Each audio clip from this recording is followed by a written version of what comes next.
I kisha lut kryeministrin shqiptar, me qenë se din shumë gjuhë huja dhe flet shumë gjuhë huja, po shqip apo flet.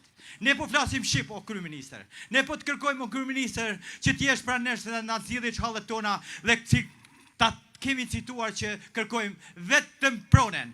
Pronën e të parëve tanë që gjyshim sot ndodhet në atë jetën e përjetshme ku më ka lënë trashëgimin, pronën dhe tokën.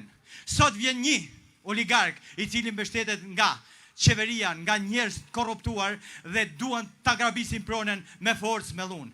Por Bashkimulaj, ta premtoj edhe një herë që nuk e gëzon pronën e gjyshëve tonë, sepse atë